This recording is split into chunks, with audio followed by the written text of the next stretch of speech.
Hudson, and I am a family friend and her massage therapist.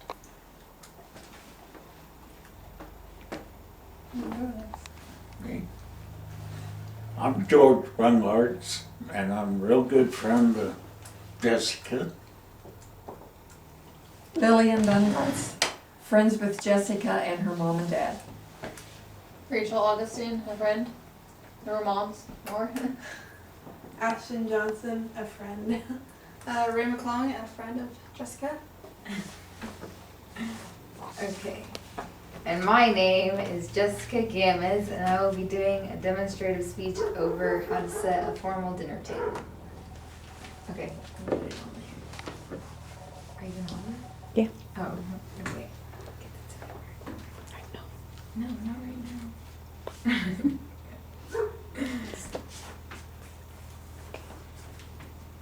Are you ready? Okay.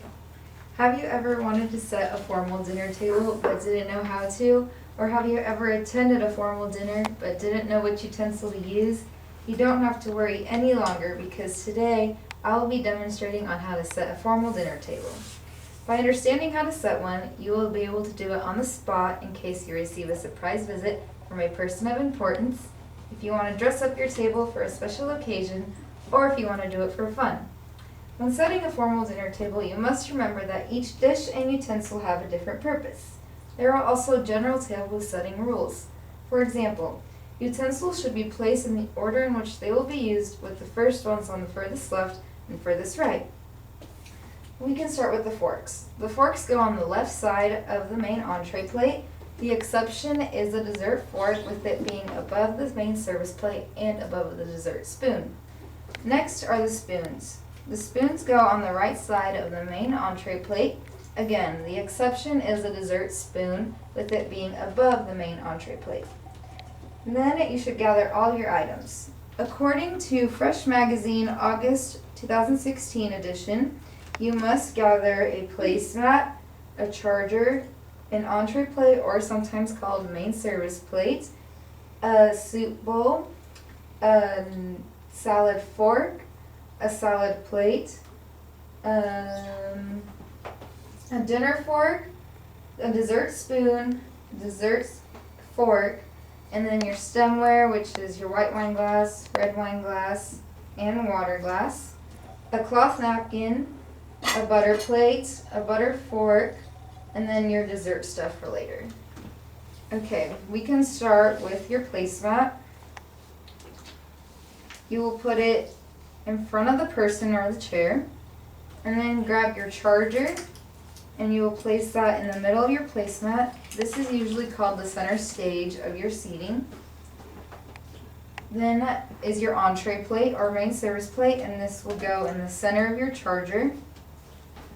And lastly, in the middle is the soup bowl and the napkin.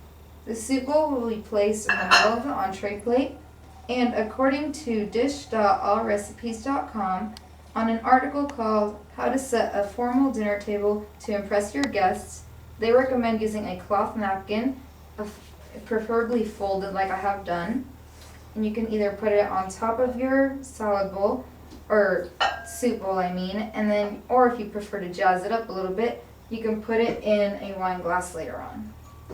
Now I can move over to the left side.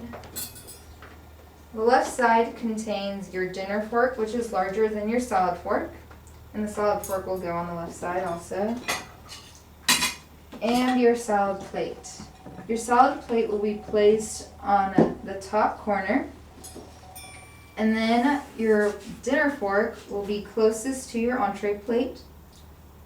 And lastly, on the outside of your dinner fork will be your salad fork, because you have to use them in the order in which you will use. And in this case, I would eat my salad before my entree. Now we can move on to the right side. The right side contains a dinner knife and a soup spoon. The dinner knife will be placed closest to the dinner plate, with the cutting edge towards the middle. And lastly, your soup spoon will go on the outside. Now we can move on to the top. The top contains a butter plate, a butter knife, a dessert spoon, dessert fork, and your stemware. We can start with the dessert spoon. This will be placed above your main entree plate with the bowl of the spoon pointing towards the left. Then above the dessert spoon is your dessert nut or fork with the tines pointing towards the right. Then we have your butter plate. The butter plate will be placed on the top right corner with the butter knife placed on top, pointing towards the left and handled down towards the guest. Lastly, we have your stemware. This is a white wine glass and it will be placed right beside the butter plate. Following your white wine glass will be your red wine glass, with it being diagonally but below the white wine glass, and usually in a formal dinner, the white wine is served before the red wine. And lastly, we have your water glass, or sometimes called the water goblet, and this will be placed below and diagonally of the red wine glass. Alright, this is everything for a salad, a soup, and an entree. Now we can move on to dessert.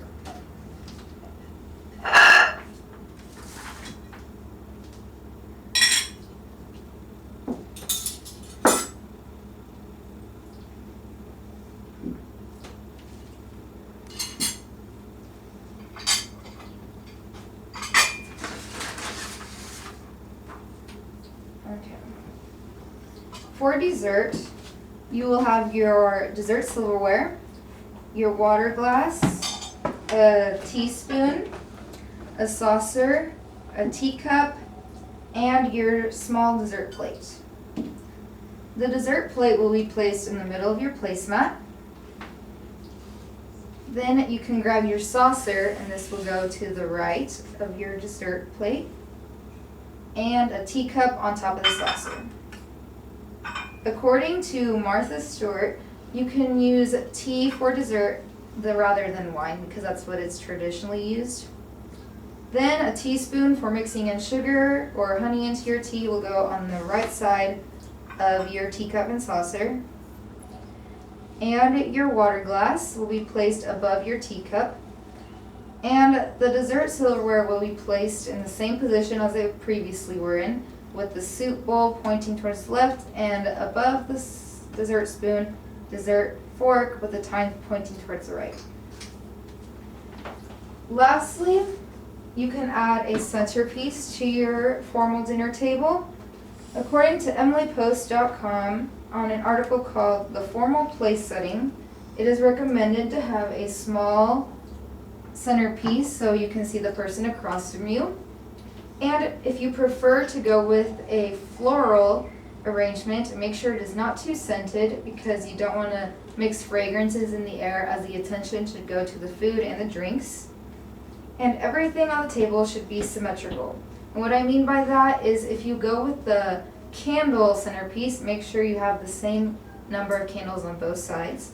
And everything on your table should be crisp and sparkling. Now to conclude. Every dish and utensil has a different purpose. You may only take out the dishes and utensils that you will need. Don't take out extras to avoid the table looking too cluttered. And I will leave you with some tips. You can remember the word forks. The F stands for forks, and it is on the left side. O stands for dinner plates because of the shape of the O goes with the plate. You can skip the letter R and move on to K. And K stands for knives, and those go on the right side. And S stands for spoons, which also go on the right side. Lastly, you can remember the letters B and D. What you do is hold up your hands, and with your first finger and thumb, you will bend your first finger or your thumbs. And on your left hand, you will make a B. And the B stands for bread plate and salad plate, and that's what goes on the left side. And your D will stand for drinks, and that goes on the right side. That concludes my presentation. Thank you.